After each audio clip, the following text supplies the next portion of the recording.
What's up guys, welcome back to another video. Hope you're all doing well today. I am on a little bit of a different style track than what I usually do. It's a backyard style sand track. Looks very rough from the screenshots, and it's Pilsner's private backyard track, and it's made by Motospun, and it was released around the end of 2021. It must have been bumped up recently on the forums because it's obviously the first time I've seen it at all. Some really nice off track kind of models and such at the moment, and I just need to find my way over to the track. Let me look at the map so I actually end up going the right way. Let's just cut through the grass. Hopefully I don't hit any trees or anything that take me out. There we go. And pop a little right in through the gate, and I've done a lap around here already, and it's really good fun. I didn't want to do any more than that. Now I'm probably going to crash a fair few times in this video. You know me and sand in general, and it's a difficult track. You can see, like, just look at it, it's very difficult, but at the same time it's tracks like these that when you get a flow going and you actually hit things well, it's so rewarding, and that's what I want. I just want to get like one single clean lap in this video. That is my goal. I'm on the 450 today just to make my life a little bit easier on sand. I last night, well, obviously at the point of recording this, the night before this, I done a race on, oh God, I can't even remember the name of the track name now, but it was an MXS lobby race, and I rode the 250, and it was a deep sand track, like really difficult to even get over most of the jumps, and I done okay. I came in second in Moto 1 behind Trevor Burns, who beat me by over a minute, which is quite embarrassing. I remember the good old days when the roles would have been reversed and I would have beaten someone else by a minute, but that can't happen anymore, unfortunately. And for some reason I got put into the 250 Moto 1 as well while still on my 450, and I just kept crashing, and it was like 1 AM, so I ended up rage quitting, and I just didn't do Moto 2 at all. I don't know what it's about, Sim. I find myself rage quitting races on this game so often, but I'm hoping over time, as my skills slowly improve, I'll be alright. And it's only just kind of dawned on me that kind of how close we are really to the outdoor season, and I really do need to put in a bit of a shift, get grinding a little bit more than I am. So even rough tracks like this I'm more than happy to, even though it doesn't really represent a national as such. It will help me with overall bike control, I believe. So it'll be good. It'll be worth it in the end, I think. Still rocking the normal skins today. I just switched to the 450 version of the Cowie rather than the 250 I had in the, I think it was the last video. Otherwise I might look quite stupid. Oh God, that's annoying. I didn't think I was going to crash this much. The first lap I done around the track was actually much cleaner than this, so that's quite frustrating. But you can see there's multiple choices for lines. You get to kind of pick your way through the deep stuff. I like here that we've got a little.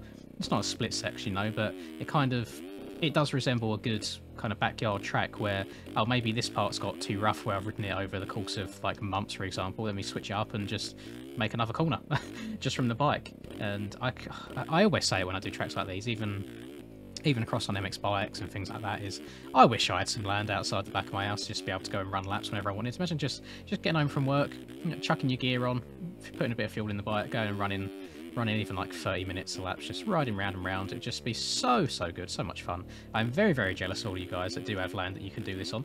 One day, mate, that is my end goal. I don't care about the size of the house or whatever when I get old. I want a little bit of land and just be able to do what I want. But it's quite hard to do in the UK. Not many places you can do that, especially with noise and complaints. And in the southeast of England as well, which is where I'm from, there's so few tracks nowadays. Everything just gets shut down just because of noise. I had it before when I was quite young, back when I was on 65s. We had this one track that it was really the only track that my club raced that could really be used in the winter, because it was just that type of dirt where it kind of absorbed the water quite well, and it was actually somewhat rideable still when it had rained really heavy. And someone moved in down the road. Obviously they would have had full knowledge that there's a motocross track like not even half a mile up the road from you, and they went to the council and all sorts, just trying to get the track closed down. Luckily we fought off that one, managed to keep it open, but just the mentality of moving into somewhere and then trying to shut down something that brings joy to a lot of people. And she there was a woman that done it actually, and she used the fake excuse of, oh, there's wildlife there that we're destroying their habitats on, and so on and so forth, to the point where we got the inspectors came out to try and check if there was any like badger holes or things like that where animals could be living in, and they found absolutely nothing. So we got to keep that and carry on riding it. But it's sad, you know. We don't have as much freedom as I would like, really. I mean, yeah, America, land of the free. Isn't that how that saying goes, or have I got that completely wrong?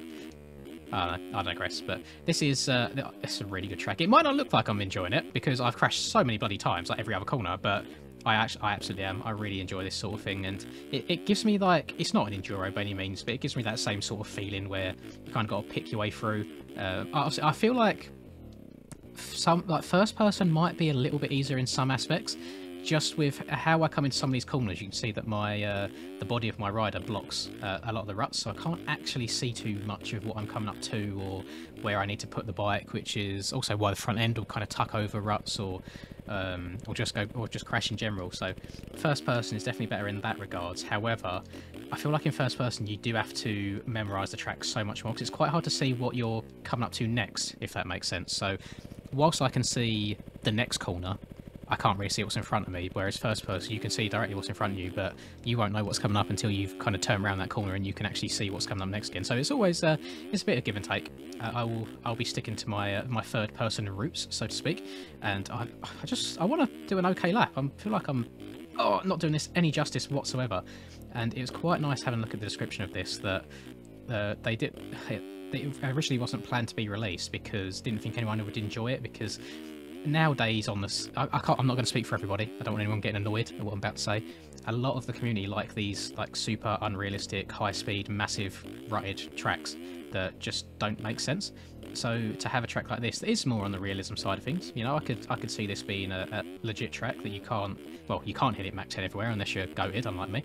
And that was the reason they wasn't going to release it, but I'm very, very glad that they did. It seems like they put some screenshots up, everyone seems to like the look of it, so it's been released, and it's one limb that I could quite happily spend an hour or two riding around here, just hunting for that one lap, that one smooth time. And you get it every now and then where you jump into a rut and it catches you just nicely enough where you can rail around the corner, and it's that sort of it's like a rewarding feeling that keeps you going.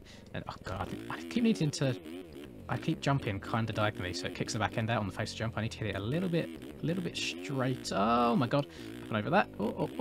And up and over that. And we're good. Oh, never mind. Oh god, I always jinx myself. I always talk too soon. Come on. There we go. Right, back on the straight. I keep forgetting what corners are coming up next. There's one bit that I keep OJing. Might be this one. Let's slow it down a little bit. Slow it down the front end. Oh my god. I changed my rider verticals recently as well, so my muscle memory is a little bit off when it comes to just like leaning back at the right times off the face of jumps, not to go over the bars. So that's going to take me a little bit of time to get used to. The reason I've done it is apparently if you have, I can't even remember which one it is now, but if you have a certain setting, like a certain value or higher, it helps with the impact of like flat landings and harsh landings, and hopefully should mean less legs off. This is the jump I was on about. So I keep getting this jump and the other jump that looks exactly the same, confused. I keep going over this rut right here. Let's get stuck in it that time. There we go. I like these two corners. These corners are absolutely fine. A nice one rut that I can follow. It's when it starts separating like this that I get a little bit, maybe like discombobulated might be the right word. I just get confused on which one to take. Overwhelmed is probably a better word for it. I'm just, oh god, which rut do I go in? I'm going to try the inside here. I keep staying away from it. Very, very gentle. Got to counter steer because it's sim. Got to get the bike back up. There we go. That was fairly smooth. Could this be the lap that I don't crash? I doubt it. I'm going to go around the outside here just to give myself the best chance possible. Stay out of them ruts. Up and over this. Gonna double that. Yeah, double that. Oh, that inside rut might screw me. Stay up. Keep turning. Yes. Okay. Come on. I'm going to go to the outside up here just because I feel like it's a little bit easier. Come on. A little double down. And hug the inside. That rut was nice. Right, don't want to jump this one too far. Or stay away from the wheel. That has collisions. It will take me down. Oh, no! God damn it. It's just like that. It just gets taken away from you so quickly. I'm very happy I didn't get legs off on that. That would have been very frustrating. And I'm still going to class this as a crashless lap if I can actually get around this last corner. And there we go. That's probably as good of a lap as I can ask for, minus that one little lay down. My guy's I got arm pump, you know, just having a little lay down, having a little rest. You can't hold it against me too much. Outside that. Can I? Oh, I tried jumping to the inside, but again I got cross-righted. Come on, get going. And up and over, and we're good. We're golden. Okay, so I've done what I needed to do. I'm going to finish off this. No, I'm not. Okay, video ends there. Goodbye.